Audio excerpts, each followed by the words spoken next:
Bueno, les doy la más cordial bienvenida a la primera sesión académica de esta mesa directiva 2021-2023. Les agradezco a todos su presencia, principalmente al doctor José Jalabe Cherem, el cual es nuestro panelista inaugural, el que nos da muchísimo gusto el que pudiera haber hecho un espacio en su agenda y ser nuestro padrino en estas sesiones académicas. Me gustaría presentárselos a todos ustedes. Es de todos conocido el doctor Jalabe. Sin embargo, me gustaría hacer una breve presentación. El doctor Jalabe es médico internista y docente en pregrado y posgrado. Es integrante del comité de posgrados de la CIFRUS por el Centro Médico ABC y la Asociación Nacional de Hospitales Privados. Es presidente del Colegio de Medicina Interna de México, gobernador del American College of Physicians, jefe de división de posgrado de la Facultad de Medicina de la UNAM. Es miembro de la Academia Mexicana de Cirugía y ha realizado 186 publicaciones en revistas nacionales y extranjeras relacionadas con medicina interna, educación médica, ética y medicina en general. 37 capítulos en libros de medicina y editor en 24 libros relacionados con medicina. Saque. No. Pedimos si pueden cerrar sus micrófonos, por favor. Gracias. Y bueno, ha sido uno de los médicos más, más queridos entre los muy distinguidos en esta academia, dado que ha sido un ejemplo para muchos de nosotros, ha sido un ejemplo a seguir y ha sido también alguien que ha impulsado la ética y la bioética al interior de la práctica de la medicina actual y que nos honra con su presencia. Le agradecemos muchísimo, doctor Jalabe, y damos inicio a la presentación. Muchas gracias. Quisiera agradecer a la Academia Nacional de Educación Médica el que me hayan invitado a participar en una de las sesiones académicas que esta academia viene realizando. Particularmente le agradezco a la doctora Janet Real Ramírez, la presidenta de la academia, y a Marcela González de Cosío, vicepresidenta de la misma, el tener la deferencia de haberme invitado a esta presentación. Vamos a hablar sobre las residencias médicas en la era de los millennials. Bueno, entendemos a los millennials, que son de los millennials que empiezan hasta la generación Z. Como ustedes pueden ver, las generaciones actuales se pueden dividir en las maturistas, que son los que nacieron antes del 1944 y que tienen más de 70 años, los baby boom, que son los nacidos desde el 64 y que tienen más de 50, la generación X, que son los que están con más de 37 años, nacidos antes del 75, la generación de los millennials, a los que nos vamos a referir un poco más, que son los nacidos después del 90 y que tienen menos de 30 años y son los que están haciendo comúnmente hoy en día la residencia médica. Y por último, la generación Z, que son los nacidos alrededor y después del milenio y que están sobre los 20 años y que esto no nos vamos a referir en esta ocasión específicamente a ellos.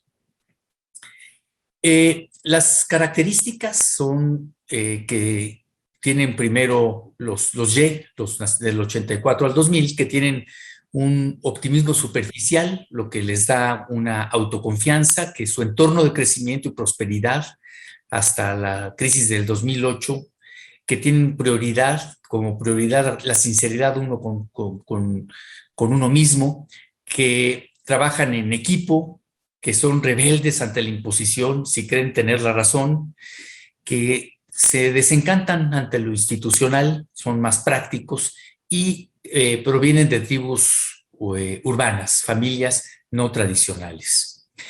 ¿Cuál es la transformación en la educación médica? Bueno, como ustedes recordarán, desde 1910 que se pidió a Flexner que hiciera su primer reporte.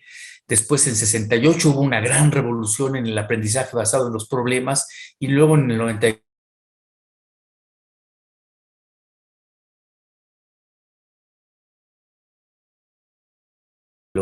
1879 hasta los 70, que se relaciona a la psicología científica, al conductivismo, al cognitivismo y al constructivismo.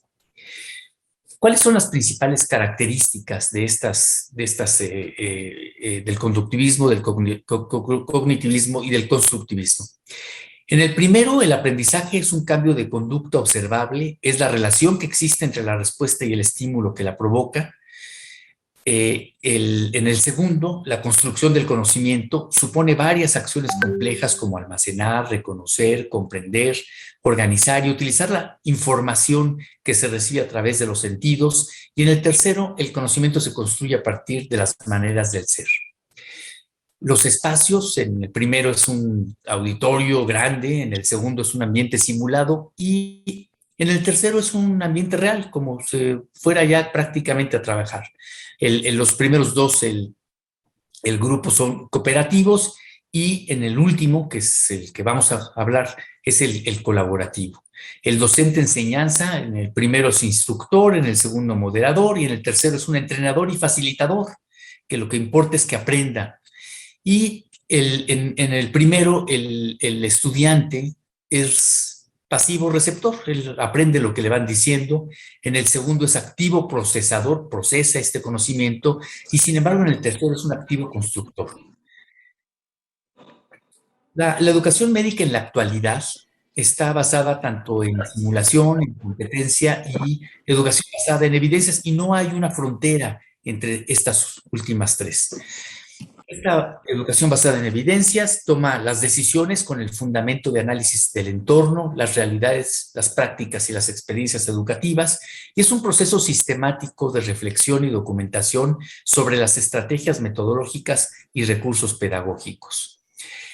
Se propone que lo importante es formar al estudiante de una manera integral para que aprenda todos los conocimientos, habilidades, actitudes y valores indispensables en su desarrollo profesional, en lo que va a hacer cotidianamente. Y se pretende que se logre este desarrollo de la competencia y la confiabilidad en las áreas y responsabilidades propias de su disciplina. Y lo importante es guiar este proceso de aprendizaje.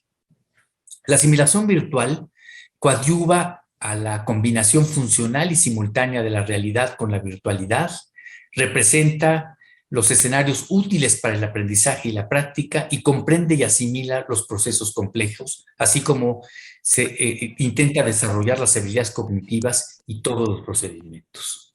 Las tendencias en la educación médica las podemos dividir en macro, en meso y en micro. Las de macro son las que están basadas en el desarrollo sustentable, que interviene la nación, las instituciones, el centro de trabajo, ¿sí? Por supuesto que interviene también ahí la movilidad, intercambio y la globalización y, claro, las nuevas tecnologías. A nivel meso se habla de una flexibilidad curricular que es muy importante que la tengamos. Si hay un currículum en donde se dice hoy vas a estudiar a la diabetes mellitus, pero llega un paciente con tromboembolia pulmonar, debe de haber una flexibilidad en ese currículum para estudiar la tromboembolia pulmonar. Se tiene que valorar en esto el enfoque sociocultural y por supuesto lo que hablábamos del conectivismo. Y tenemos que hacer mucho hincapié tanto el emprendimiento como en la educación interpersonal. Tiene que cada quien poner de su parte para mejorar este aspecto. Y los cambios en la relación docente-estudiante se refieren a este ambiente micro. ¿A qué nos referimos con desarrollo sustentable en este aspecto macro? Bueno, busca este desarrollo sustentable satisfacer las necesidades del presente sin comprometer las capacidades de futuras generaciones. Y las instrucciones educativas requieren de incorporar en las estructuras curriculares, en la enseñanza y en los enfoques de aprendizaje una visión de sustentabilidad. Por supuesto, hay que interactuar con la comunidad, empresa, gobierno, instituciones para construir la equidad social integracional y capacitar al capital humano para la transición hacia una economía verde. Y, por supuesto, fomentar la investigación e innovación para ese desarrollo sustentable. Y es importante que nosotros tomemos en cuenta la movilidad y el intercambio en esta globalización, porque hoy en día el mundo es global y ya no es el Distrito Federal o diferentes partes, otras partes de la República Mexicana, ni México, ni Estados Unidos, sino que ya es prácticamente todo el mundo. Entonces tenemos que formar a las nuevas generaciones de médicos para hacer frente a un mundo globalizado y promover la movilidad estudiantil y el intercambio de recursos humanos en salud. Y esto, más aún, con todas las técnicas que hoy tenemos de la comunicación, que nos ha dejado como una de las pocas cosas positivas la pandemia, en donde nos podemos comunicar en forma virtual de un país a otro país, en donde no tenemos que estar en los congresos en forma presencial, en donde podemos escuchar simultáneamente varias pláticas, en donde podemos escuchar la plática después de que se dio horas, días o meses, etcétera, etcétera. Tenemos que utilizar las nuevas tecnologías para fortalecer el trabajo en equipo y el aprendizaje a lo largo de la vida. Como diría Evans, que aprender y cómo aplicar ese aprendizaje, que es lo más importante. Ya les hablaba yo algo de la flexibilidad curricular. Esto se debe o es importante que desarrollemos sistemas modulares, interdisciplinarios, construcción, integración y aplicación del conocimiento, investigación para las soluciones de las necesidades. Tenemos que tomar en cuenta que la investigación en este aspecto va relacionada fundamentalmente a los problemas que estamos viviendo cotidianamente y que no tienen solución en ese momento, y promover el aprendizaje autodirigido y el trabajo de pequeños grupos.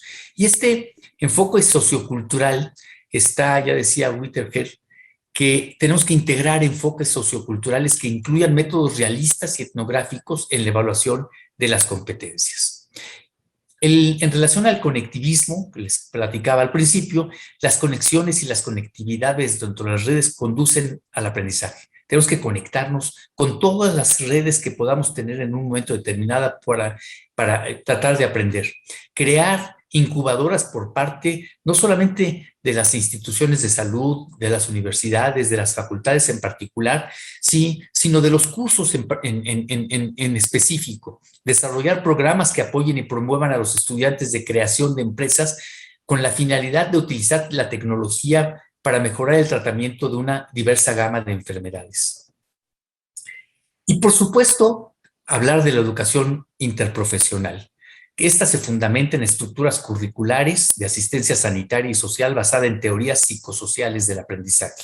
Tenemos que fomentar que los profesionales de la asistencia sanitaria y atención social, como somos los médicos, las enfermeras o enfermeros, los fisioterapeutas, asistentes sociales, antropólogos, sociólogos, trabajadoras sociales, odontólogos, psicólogos, todos que trabajemos en una forma efectiva para los pacientes y que trabajemos en forma interprofesional. Ya uno de los expresidentes de esta academia, el doctor Joaquín López Bárcena, realizó un par de congresos interprofesionales en la Facultad de Medicina de la UNAM con una gran satisfacción de que se crearon grupos de trabajo. Y esto es importante. Y eso es parte de lo que podría ser la innovación educativa. Y esta innovación educativa propone, proporcionar atención médica integral al paciente estable. Y es muy importante que nosotros proporcionemos esta atención en forma integral. Integral implica necesariamente la participación de todos los que estamos alrededor del paciente. Tenemos que realizar procedimientos médicos para la atención de eventos de salud, enfermedad, y tenemos que ser expertos en la realización de estos procedimientos a través de haber estado con simuladores, por ejemplo. Tenemos que interactuar con el paciente y la familia para la toma de decisiones conjuntas. Y esto también es muy importante, todas esas decisiones conjuntas que se realicen. Tenemos que realizar acciones para la promoción de la salud y prevención de la enfermedad congruentes con el sistema nacional que estamos viviendo y en diferentes países se tiene que aplicar. Brindar atención de urgencia al paciente inestable, colaborar en equipos interdisciplinarios para la atención del paciente, porque la educación es un constante, está en constante evolución.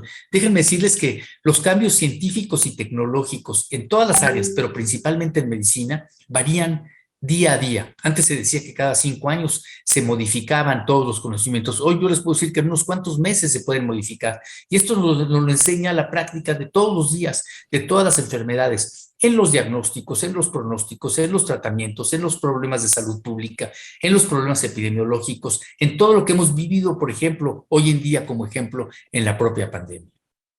Y para esto, bueno, tenemos que tomar seminarios de educación. Es importante que esta Academia Nacional de Educación Médica, bueno, pues conozca y sepa, y lo conoce y lo sabe, lo que existe, por ejemplo, en la Facultad de Medicina en relación al seminario de educación. Y por supuesto, tenemos que ver que no hay ninguna residencia que tenga todas las fortalezas y ninguna que no tenga algunas debilidades. Por eso es que tenemos que compartir estas residencias. Ya hay rotaciones de los médicos residentes por diferentes, y lo existe desde toda la vida, que rotan los residentes por diferentes hospitales, pero a veces no se les hace tanto caso.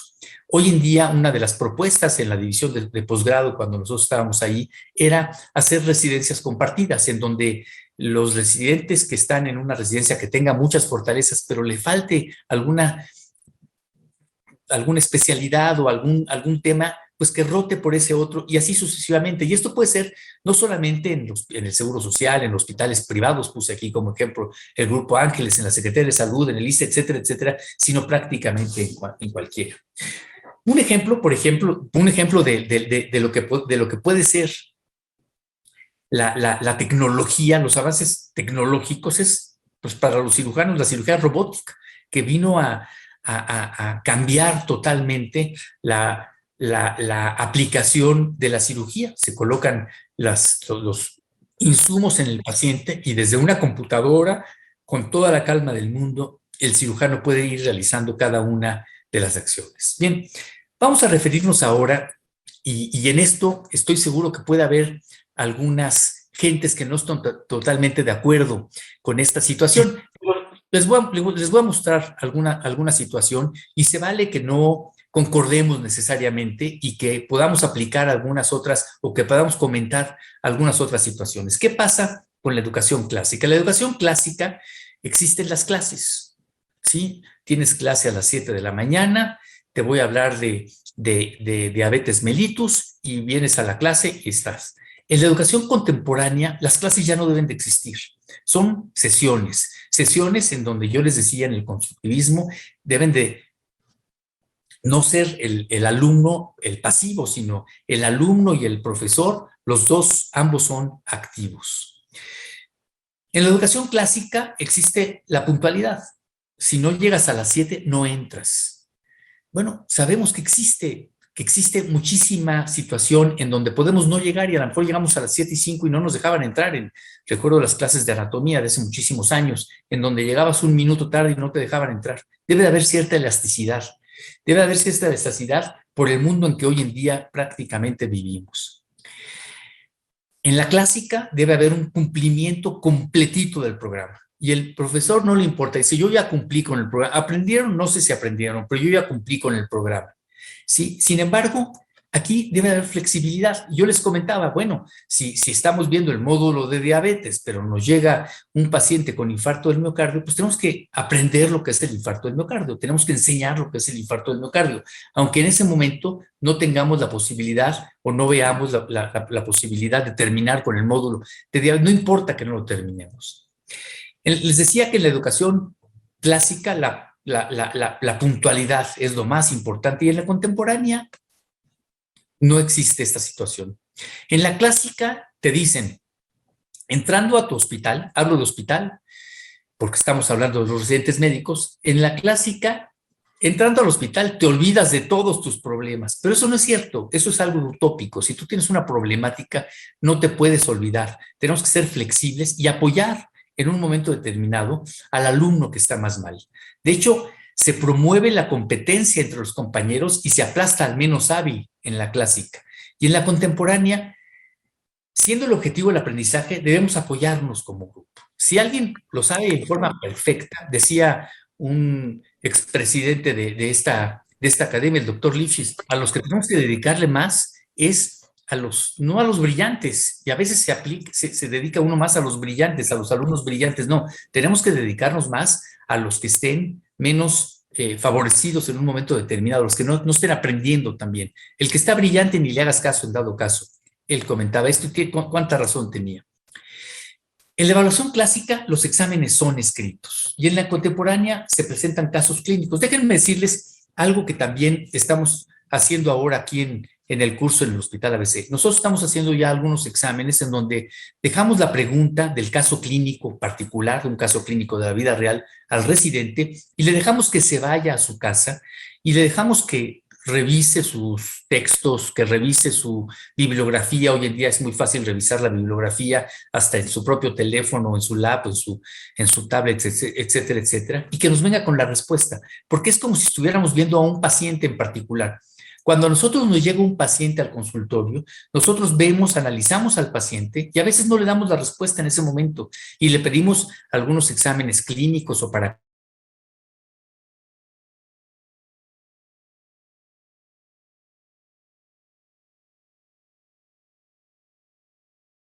y llegamos al diagnóstico inmediatamente, pero en muchos casos no se llega al diagnóstico. Entonces, tenemos que enseñar esto, que la evaluación debe de ser una evaluación dinámica. Hoy en día ya no importa aprenderse las fórmulas, ¿sí? Porque las podemos encontrar en un minuto en cualquier, ¿sí? Si ustedes quieren sacar cuánto es el Glasgow o cuánto es la escala de Apache o la escala de Ransom o lo que sea, las podemos buscar. Nos las sabíamos de memoria y el expresidente también de aquí de la academia, Joaquín López Bárcena, nos las preguntaba, y hay de aquel que no supiéramos la escala que nos preguntaba en ese momento. Teníamos que sabernos muy bien y era bueno, es importante conocerla, pero hoy en día lo más importante es que tenemos la herramienta para poder conocerla rápidamente. En la clásica, generalmente los exámenes eran con simuladores y hoy en día, en la contemporánea, el alumno se auxilia de muchos métodos diagnósticos, de cualquier método diagnóstico. En la clásica a veces había examen con los pacientes y se llamaba al paciente o entrabas con el paciente. Y el problema es que te hacían el examen, después se iba el médico tratante y tú te quedabas en la guardia con el propio paciente y el paciente sabía que no habías hecho bien tu examen y que te había regañado, entonces ya el paciente ya dudaba de la capacidad y tenía miedo de que hasta lo tratases. Entonces, esto debe de cambiar. Entonces, en el examen en la evaluación contemporánea, si alguien no entendió, hay que retroalimentarlo. Lo importante es no darle la calificación. Sacaste 6 o sacaste 8, pasé ya. ¿Qué importa si pasaste o no pasaste? Lo importante es, ¿aprendiste o no aprendiste? Y lo importante es si ese aprendizaje va a ser significativo y si ese aprendizaje va a tener en un momento determinado una repercusión buena para que puedas atender al paciente. Es lo que les decía, el profesor otorga la calificación, aquí no, el profesor retroalimenta y es mejor en un momento determinado que te retroalimente y con la retroalimentación puedes aprender. A lo mejor sacaste 8 y no te retroalimentó y a lo mejor sacaste 5 y el profesor te retroalimenta y con esa retroalimentación aprendiste y aunque tengas el 5, tú puedes en un momento determinado utilizar esa retroalimentación para tu aprendizaje. En la educación clásica, si alguien se queda dormido durante la sesión, se le despierta y se le regaña, ¿sí? Y en la contemporánea, deja que continúe la siesta. Las siestas no son malas. Las siestas son parte en un momento determinado de un cansancio que con 5 o 10 minutos, y esto se sabe muy bien en relación al sueño e insomnio, si la academia nos invita a dar otra plática en alguna otra ocasión, nos gustaría hablar sobre la importancia del sueño y la importancia del insomnio. Y lo importante es que dejar que continúe la siesta. Es importante que dejar que continúe 5 minutos y se va a levantar mucho mejor, porque en esos 5 minutos el médico, el alumno, llega a recuperarse completamente porque libera las fases 1, 2, 3 del sueño REM y pasa a la 4 y 5 del sueño REM y es cuando verdaderamente descansa y se va a levantar mucho mejor. Y no que esté en un momento determinado con los ojos entre comillas abiertos y no aprender nada. Las guardias de castigo no deben de existir ni en la clásica ni en la contemporánea. Sin embargo, sí existían en la clásica, sí existían en la clásica las guardias de castigo. Aquí estrictamente hablando, y también les repito, pueden ustedes no estar de acuerdo, deberían de haber guardias de premio, porque en las guardias es donde se aprende. Y es como si uno estuviera en una tienda y le preguntan en la tienda, ¿cómo te fue? Hijo, me fue muy padre. Vendo estetoscopios y no vendí ni un estetoscopio. Estuvo padrísimo, no llegó ningún cliente. En las guardias dice uno, ¿cómo te fue en la guardia? Excelente. Dormí toda la noche, no vi ningún paciente. Lo que pretendemos es aprender, ver muchos pacientes, porque finalmente es cuando la práctica nos va a hacer que tengamos toda la experiencia. Entonces, estrictamente hablando, no debería haber tampoco guardias de premio, pero estrictamente hablando, una guardia, a alguien que quisiéramos castigar, que no estoy de acuerdo, pero lo voy a poner en forma hipotética, si a alguien lo queremos castigar, podríamos decirle, vete a tu casa. Y si a alguien lo queremos premiar, le podemos decir, quédate en el hospital y vas a tener una guardia de más porque vas a aprender de más. Les repito, está sujeto a que no estén de acuerdo. En la clásica, la teoría y la práctica no están relacionadas, y es lo que les decía, tienes que, en la flexibilidad del currículum, tienes que llevar a cabo tu currículum en forma permanente, completito. Sí, pero en la contemporánea no, te puedes salir y tienes que relacionar la teoría con la práctica, porque si nosotros vemos la teoría con la práctica, tenemos ese aprendizaje significativo y la curva del olvido nunca nos va a llegar. En cambio, cuando es la pura teoría y no se relaciona con la práctica, esta curva del olvido seguramente va a llegar. En los pasos de visita, en la clásica era la memoria y era muy importante. Claro que aprendimos mucho, yo le debo mucho, y repito nuevamente, a dos expresidentes, al doctor Alberto Lifshitz, al doctor Joaquín López Bárcena, que nos hacían aprendernos de memoria y afortunadamente era muy importante. Sin embargo, hoy en día, en la contemporánea, no importa tanto la memoria porque tenemos todos estos dispositivos. Saquémoslo. Cuando estemos pasando visita, en lugar de decir guardas el libro y no, saca el libro y saca tu dispositivo y dime si lo que estoy diciendo es verdad o no es verdad. Y dime si hay algo nuevo, porque finalmente todos los días hay algo nuevo. Y como el aprendizaje es y debe ser bidireccional, ese aprendizaje bidireccional, en el paso de visita, el alumno o el residente te puede enseñar más o con cosas más nuevas que el médico tratante no sabía. No podemos saber todo hoy en día en medicina. Por eso la propuesta es que el paso de visita, y ya lo estamos haciendo nosotros así, es que es con la computadora abierta y todo lo que decimos que saquen artículos, y como tenemos afortunadamente, y lo hay en todos los métodos digitales y a través de la Facultad de Medicina y de las instituciones de salud, tenemos todos muchas dispositivos con la posibilidad de entrar a MD Consult, a todos los medios digitales de medicina, Cochrane, etcétera, etcétera, pues es muy fácil que nosotros podamos. Y lo importante es que aprendamos de esta manera para que brindemos una mejor atención a nuestros pacientes. Las clases, les decía, son anacrónicas.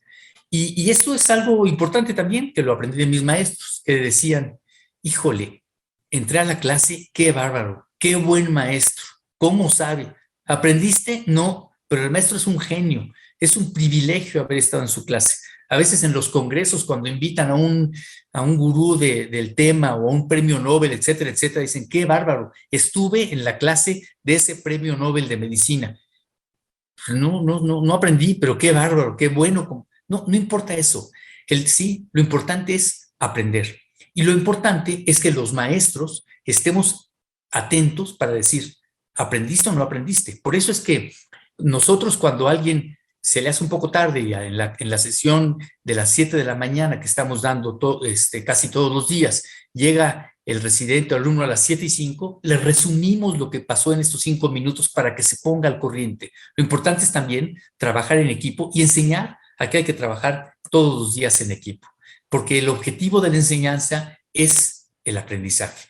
Y si no estamos con ese objetivo, y si nada más decimos, yo ya enseñé, yo di mi clase, yo ya cumplí, ese no es el objetivo. Y tenemos que cambiar este objetivo en esta era. El objetivo de la enseñanza es que los alumnos aprendan. Y como decía Sir William Osler, siempre hay que correlacionar la teoría con la práctica. Él decía que él comparaba a los médicos con los marinos, con otras palabras, no exactamente lo que él decía, pero él decía, si un marino se dedica a estudiar las cartografías en teoría todos los días, pero nunca sale a la mar, es como el médico que lee todo el libro, está leyendo todo su libro de medicina, pero nunca ve pacientes. O si un paciente sale a la mar sin conocer perfectamente sus cartografías, es como el médico que va a atender a los pacientes sin conocer la práctica. Por lo tanto, tenemos que compaginar siempre la teoría con la práctica. Y por eso, en algún momento determinado, tenemos que había un programa que se llamaba el A36 en la Facultad de Medicina en alguna época en donde se compaginaba desde el primer año de medicina, se llevaba a los alumnos a los hospitales y se estudiaba. Si veían un paciente con cirrosis, se estudiaba la histología del hígado, la embriología del hígado, la anatomía del hígado, la radiología del hígado, la biopsia del hígado, la anatomía patológica del hígado y las patologías del hígado y por supuesto la clínica del hígado. Y esto es lo que nos va a hacer que compaginemos esta teoría con esta práctica y nos haga ser un poquito más experto. Tenemos que estar alertas a todas las cambios epidemiológicos mundiales, porque si no estamos alertas a todos estos cambios, pues nos estamos quedando atrás y también es parte de lo que tenemos que aprender todos los días, con lo que dice la ONU, la Organización Panamericana de la Salud, la propia Secretaría de Salud, la Organización Mundial de la Salud, la OPS, porque si no estamos alertas con todo esto, nosotros podemos tener una problemática mucho mayor de desconocimiento. Y esto nos enseñó también hoy en día la desafortunada pandemia que estamos viviendo. Y bueno, con esto quiero terminar. Sé que puede haber mucha discusión a este respecto. El conocimiento es inútil para quien no sabe aplicarlo. Entonces, tenemos siempre que aplicar el conocimiento y compaginar la teoría con la práctica. Con esto doy por terminado. Quizás haya algunas reflexiones, preguntas y comentarios y le agradezco a la doctora Janet Real, presidenta, y a la doctora Marcela González de Cosío, vicepresidenta de esta academia, el haberme dado la oportunidad de participar con ustedes. Muchas gracias. Bien, pues le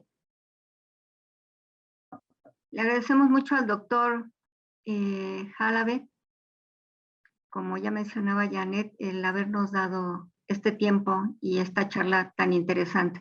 Entonces, si me lo permiten, tenemos por aquí una pregunta que plantea María Ortiz, que si le parece importante incorporar los saberes de medicina tradicional en los currícula formativos de los profesionales sanitarios. Doctor. Sí, yo creo que sí es importante, ¿no? Incorporarlos. Y bueno, nada más quería comentar, no hay que desechar muchas de las cosas teóricas. No está aquí el doctor López Bárcena ahorita, pero nos hacía estudiar y aprendimos muchísimo con todas estas, aprendiéndonos de memoria y siendo muy estrictos y llegando a las 7 de la mañana. Que no se vaya a confundir la libertad con el libertinaje. El decir que llegó 5 minutos tarde en un momento determinado no es para que llegue todos los días tarde. A lo que yo me refiero en este aspecto, adelantándome quizás a un poco de la discusión, es que seamos muy responsables. Tenemos que ser muy responsables porque finalmente lo que tenemos que aprender es para manejar a pacientes. Y esa es una responsabilidad muy, muy importante, Marcela. Pues sí, no sé si exista por ahí alguna otra pregunta. Están varios comentarios y felicitaciones para la presentación del doctor Jalabe, pero pues bueno, mientras se animan los compañeros, yo sí quisiera aquí hacer una reflexión y una pregunta para nuestro querido doctor Jalabe. En los últimos 25 años se ha incrementado no nada más la cantidad de cursos de residencias, directa, entrada indirecta, los cursos de alta especialidad, sino que también se fueron aumentando los años de las residencias médicas. Por ejemplo, medicina interna eran 3, luego ya 4. En algún momento, en el 2010, en Nuevo León ya lo querían subir a 5 años, ¿no? Por poner un ejemplo, en 2007 se acordarán algunos de los compañeros, el doctor Lips seguramente, que se aumentaron los años de 19 cursos del PUEM, por ejemplo.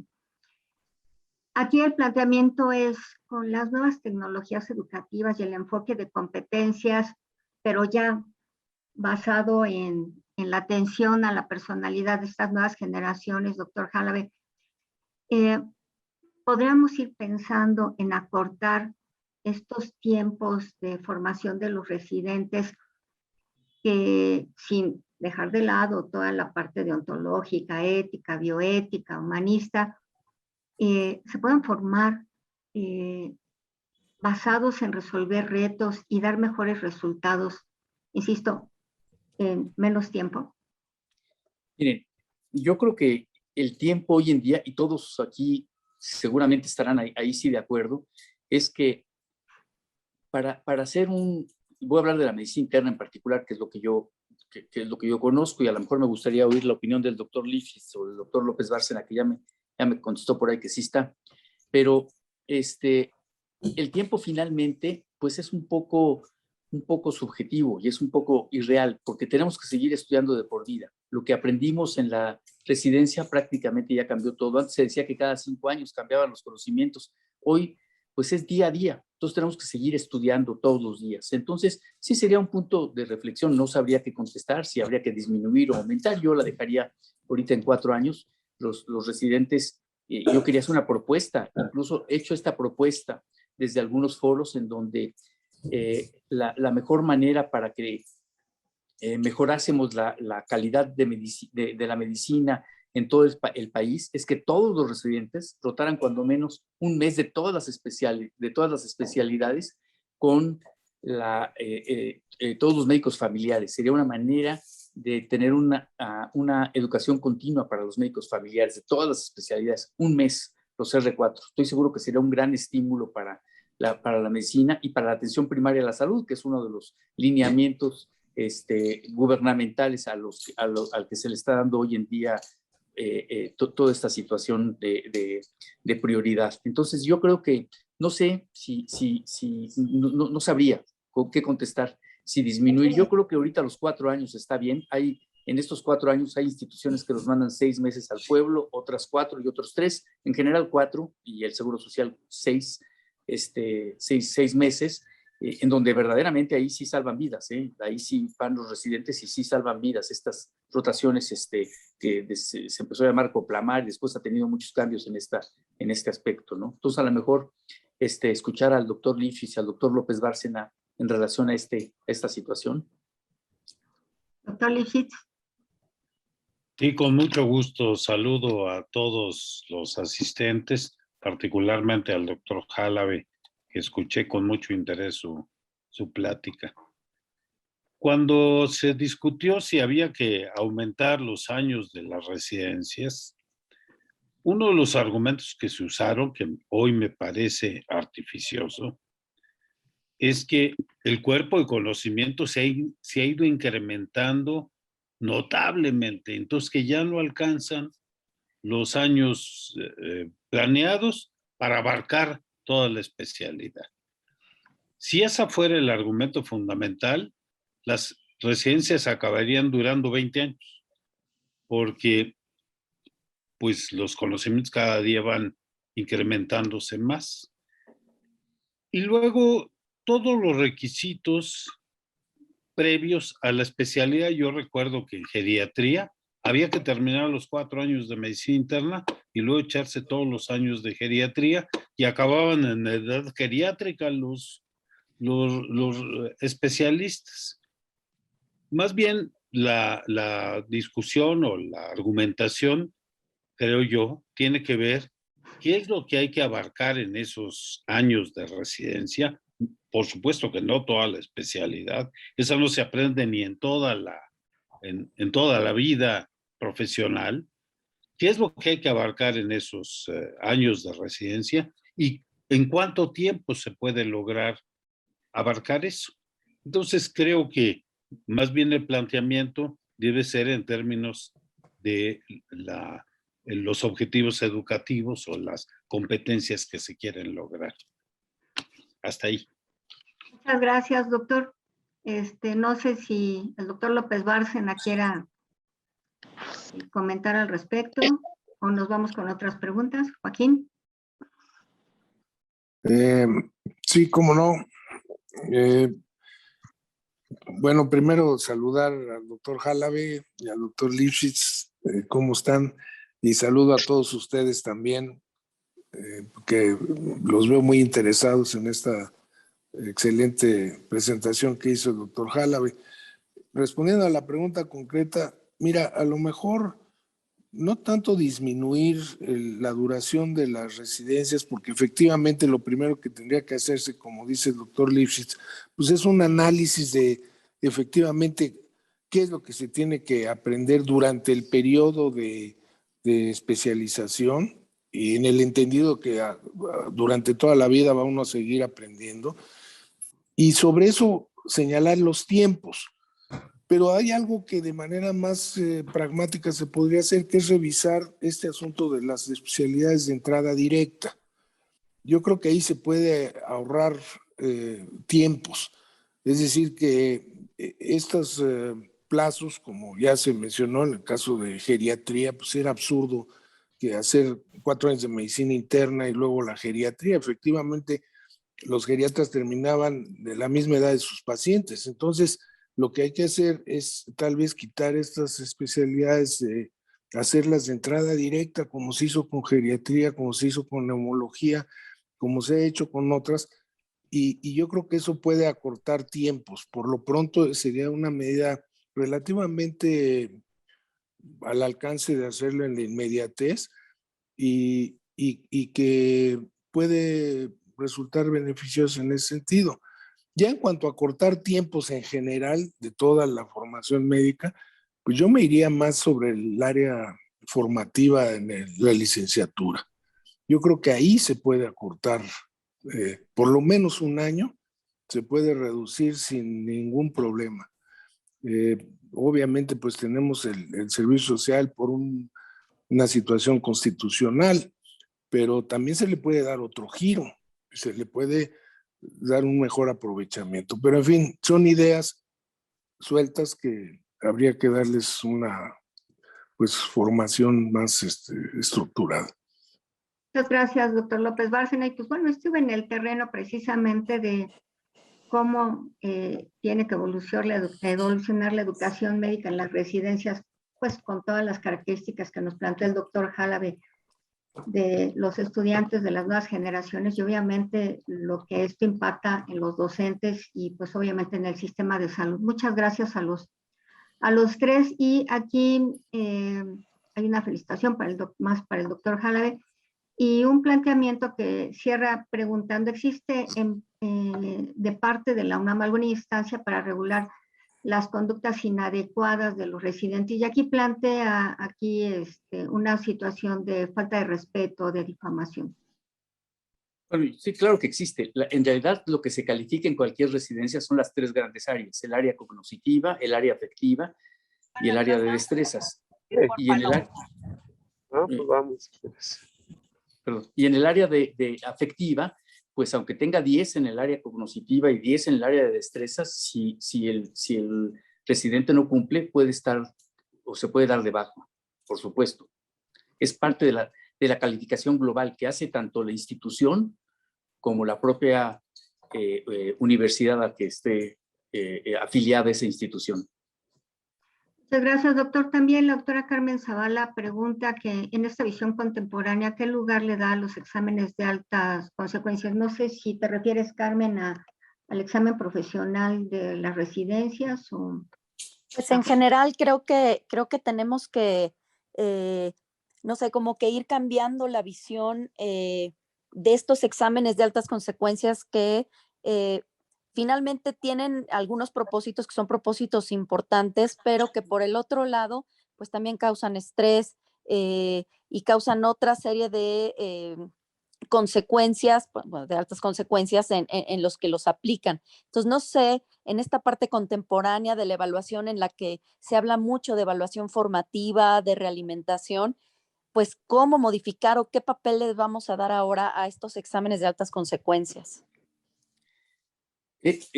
Lo que comenta Carmen es interesante. Lo que pasa es que a nivel masivo es muy difícil hacer otro tipo de examen, a nivel masivo, como a estos exámenes que te refieres, que puede ser desde el PUEM, el ENARM, etcétera, etcétera, ¿no, Carmen? Entonces, sí. Pero sí tenemos que ir valorando a nivel institucional poco a poco el cambio de nuestras esta situación. Quiero comentar ahorita que tomó la palabra la doctora Zavala, que yo les decía al principio que parte de la pandemia que nos ha dejado es justamente estas comunicaciones por Zoom. Desde hace 6 meses más o menos, venimos realizando una sesión de un caso clínico cerrado en donde se manda el caso clínico y participamos. Ya ha habido muchos intentos en muchos hospitales, etcétera, etcétera, pero hoy en día lo venimos haciendo con 7 instituciones, ¿no, Carmen? Por cierto que le toca el primer lunes de cada mes, se mandan los casos clínicos, ahora le toca a la doctora. Y esto pues también nos permite interactuar. Y yo lo que comentaba también en relación a esto de la enseñanza que hoy en día en forma virtual podemos aprender, bueno, pues si el experto en fiebre de origen oscuro es Alberto Lifshitz, pues bueno, pues hagamos una sesión magistral con Alberto Lifshitz sobre fiebre de origen oscuro, o si Carmen Zavala piensa en tal cosa de otra. Entonces, y podemos complementar todos los programas en forma multidisciplinaria. Ya no vamos a tener estos pequeños cotitos de poder en cada uno de los hospitales. Ya tenemos que abrirnos un poco más, tenemos que ser un poco más globales. Ya lo estamos haciendo. En esta sesión interviene también alguien que ustedes conocen muy bien en Guadalajara, Eloy Medina Ruiz, con su caso clínico cuando le corresponde a él. Y la verdad es que es un aprendizaje muy importante, no solamente para los residentes, sino para todos nosotros, porque finalmente, y lo que comentaban hace un momento, ¿no? El aprendizaje es para toda la vida, lo que tenemos que seguir aprendiendo prácticamente todos los días. Muchas gracias de nuevo. Y otro comentario y pregunta, ¿no? A veces el problema no son los alumnos, sino los profesores. ¿Qué recomendaciones nos puedes dar para ir cambiando la mentalidad de los adscritos en relación a estos cambios que ha tenido la educación médica? No, pues efectivamente yo creo que somos los profesores los que tenemos ese problema, ¿no? Porque no tendemos a cambiar. Ya también se había hablado que cuando uno aprende es muy difícil que cambie el aprendizaje. El cambiar, es más difícil cambiar el aprendizaje que aprender algo nuevo. Entonces sí tenemos que estar avesados, estar cambiando en forma permanente y constante el conocimiento y las técnicas de diagnósticas, terapéuticas y los procedimientos y las técnicas de enseñanza. Tenemos que cambiarlas, tenemos que modificarlas. Y a veces hasta los alumnos se resisten. Cuando yo ahora llego y les pongo el caso clínico y les digo, me lo resuelven mañana, o a la hora de pasar visita les digo, en lugar de decir, cierran los libros, todos saquen su computadora y todo lo que digamos lo comprueban. Y la verdad es que pues es una manera de que todos aprendamos y sacan y encuentran otro artículo nuevo que ni siquiera conocíamos y lo comentamos con toda la humildad del mundo. O sea, es que yo no conocía esto y a veces en el paso de visita el alumno de tercer año o de cuarto año de la carrera es quien en un momento determinado puede aportar más al paso de visita porque sacó un artículo en ese momento y puede ser mucho más significativo para ese aprendizaje. Entonces sí tenemos que tomar en cuenta estos cambios. Y bien lo decías, Marcela, efectivamente, el que a veces se resiste más para este cambio es el propio profesor. Bueno, muchas Yo le quería gracias. preguntar, y tal vez preguntarle nuevamente al doctor Lifshitz y al doctor López Bárcena, los menciono a ellos porque los veo aquí en la pantalla ahorita y porque fueron mis maestros y la verdad es que les tengo, y ellos mismos lo saben, no solamente un aprecio personal, sino un aprecio de todo el aprendizaje que me dieron como internista. Entonces, no sé qué opinen ustedes al respecto, doctor Lifshitz y Joaquín López Bárcena. La pregunta es sobre los maestros, ¿no? Sí, así es. Bueno, es decir, la resistencia al cambio en los profesores es aún mayor que en los alumnos. Pero tiene que haber programas de profesionalización docente, ni modo. No basta ser un excelente especialista para ser un excelente profesor. Y un excelente profesor profesionalizado, pues tiene que estar permanentemente actualizado también en el terreno pedagógico, porque las cosas van cambiando al igual que en la especialidad, van cambiando en la didáctica, en la pedagogía. Entonces, creo que tiene que haber programas de capacitación o de profesionalización docente en todos lados, ¿no? Yo creo que eso ya no se puede eludir. Claro, hay profesores que por responsabilidad propia, por interés personal, pues se encargan de su propia educación continua y no hay que acarrearlos ni prepararles programas especiales para ellos. Pero aquí la clave es que tengan la conciencia de que necesitan prepararse. Muchas gracias, doctor Lipsis. ¿Quieres agregar algo, Joaquín? Pues mira, indudablemente yo no tengo ninguna duda de que somos los profesores los que tenemos que adaptarnos más a los cambios. Los estudiantes también tienen que ir modificando, pero ellos son más moldeables, son relativamente sencillo el incorporarlos a los cambios que haya, pero los profesores no tanto, ya se han comentado estas resistencias, pero también está ya demostrado que sí se puede. Ahora con esto de la pandemia fue muy notorio cómo tuvimos que acelerar esta incorporación a la tecnología en la que veníamos incorporándonos poco a poco y tuvimos que en 2, 3 meses que ponernos las pilas los profesores y empezar a manejar una serie de recursos tecnológicos que no estábamos acostumbrados y la verdad es que se pudo y funciona por ese lado. Y por otro lado, al mismo tiempo hubo que modificar cuestiones didácticas, cuestiones pedagógicas, porque no es igual la educación a distancia que presencial. Entonces, creo que sí, efectivamente hay que incidir sobre los profesores, pero que esto es factible también. Entonces, estos programas de capacitación deben estar de manera permanente en todas las instituciones educativas.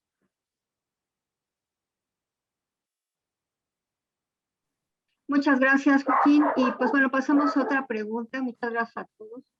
¿Qué hacer con el residente apático que no responde ni al castigo ni a la retroalimentación? Doctor Jalave. Bueno, pues por supuesto que si una gente no tiene la actitud ni la aptitud, pues hay que darlo de baja también, ¿no? O sea, no podemos, pero hay que intentar rescatarlo, hay que intentar hablar con él. La mayor parte de las ocasiones, cuando nos acercamos y cuando lo apoyamos en forma personalizada, casi siempre responde. Y bueno, cuando no, pues hay que darlo de baja. Tenemos argumentos desde el punto de vista institucional y desde el punto de vista universitario para poder dar de baja al residente que no responda. Muchas gracias. Una más, esta propuesta de enseñanza contemporánea, ¿se podrá aplicar a todo tipo de estudiantes o se parte de una premisa de que no se requiere mayor conducción en algunos de los estudiantes? Pues no, yo creo que se puede aplicar, en forma personalizada. Nosotros ahora que la estamos aplicando en el hospital privado donde trabajo con el grupo de residentes y creemos que está funcionando. También hay un poco de resistencia porque ellos también están con la idea de que de los exámenes, de las clases, de seguir con el programa, etcétera, etcétera. Y nosotros estamos saliéndonos de esto, tratando de ver lo que es. Sí seguimos el programa de especialidades médicas, el PUEM, pero nos salimos constantemente de acuerdo a los pacientes que estemos viendo. Muy mal el internet. En ese momento. Muchas gracias. Giovanna Martínez comenta, ante el objetivo de buscar el aprendizaje significativo, ¿cómo podemos evaluar a los residentes en donde no sea un número el que defina qué tanto saben o no? Entendiendo que esta evaluación tendría que ser adicional a la tradicional, ya que las universidades insisten en que le pongamos un número al aprendizaje. Sí, finalmente todavía tenemos que seguir con esto, tenemos que seguir poniéndole un número cuantitativo a la hora de calificar y lo hacemos en forma permanente, pero lo más importante es que nosotros evaluemos el conocimiento valorando cómo maneja el paciente, cómo hace una buena historia clínica con el método de razonamiento exhaustivo, cómo o cualquiera de los otros métodos, pero principalmente para el residente debe ser un método de razonamiento clínico exhaustivo, cómo resuelve la problemática, cómo indica un tratamiento, cómo da una medida preventiva, ¿sí? La manera de evaluar esa competencia en forma personalizada con cada uno de los pacientes que valora cotidianamente. Muchas gracias por este planteamiento. Y pues una pregunta más es, ¿cómo ha evolucionado la enseñanza y supervisión de destrezas y más en condiciones de acceso limitado a pacientes con lo que ha sucedido con la pandemia? ¿Se deben usar simuladores? Sí, yo creo que sí se deben usar simuladores. Yo creo que sí es importante los simuladores. Yo creo que sí es importante que antes de que nos enfrentemos al paciente, sí lo hagamos. Nosotros no lo hicimos. Yo les puedo decir que hice muchas biopsias hepáticas. La primera dirigida por López Bárcena, aquí presente, en la cama del enfermo, y me dijo, con el trucut famoso, me dijo, ¿qué haces así, un ensayo de más o menos unos 16 segundos, y hicimos muchas biopsias, pero creo que hoy, y las aprendimos, hace mucho que no las realizo, pero lo que les puedo decir es que sí aprendimos en ese aspecto. Hoy tenemos la ventaja de los simuladores, en donde la mayor parte de las destrezas se pueden hacer con simuladores, incluso cirugías se pueden hacer con simuladores, una apendicectomía, una hernioplastia, se pueden hacer con simuladores. Hoy debemos de utilizar los simuladores, este recurso, porque no es lo mismo, y no es lo mismo el estrés con el simulador, pero cuando menos la práctica, la técnica, sí es importante que la practiquemos muchas veces, y hay guías para decir cuántas veces necesito hacer una punción yugular o subclavia para poder enfrentarme al paciente. Ya lo existe, y creo que sí es importante que nosotros lo practiquemos con los simuladores que están tanto en la universidad en pregrado como en la universidad en posgrado, y están a disposición de todos nosotros, y también en muchas de las instituciones de salud también están. En efecto, la situación es pues no detenernos, ¿no? El tiempo pasa y el personal de salud tiene que seguirse formando y capacitando. Antes de continuar con las preguntas que todavía siguen haciendo los compañeros, les quiero invitar a que, por favor, que piquen allí al enlace que está en el chat para que puedan hacer su registro de asistencia y les puedan generar su constancia. Muchas gracias. Una más dice, ¿de qué manera se puede involucrar al personal directivo hospitalario fuera del área educativa, que sigue restando la importancia a la educación del residente y prioriza y exige sobre la situación laboral y asistencial? Yo creo que no están peleadas la situación laboral, asistencial ni de enseñanza. Al contrario, deben de complementarse las tres. Y no debemos de separar a los administradores de los profesores, de los alumnos. Es una sinergia que tiene que estar en forma permanente. Y nosotros como profesores, bueno, involucrar a los administradores, porque finalmente necesitamos algunos recursos, algunos tiempos, etcétera, etcétera, para poder continuar con nuestra mejor enseñanza para el mejor aprendizaje del paciente, del residente. Pues bueno, hay una serie de comentarios que pues reafirman, ¿no?, todo lo que tú planteaste, la importancia de aplicar estas nuevas tecnologías y estas nuevas estrategias educativas para mejorar los procesos de enseñanza-aprendizaje. Pero me voy a permitir comentar algunos de ellos.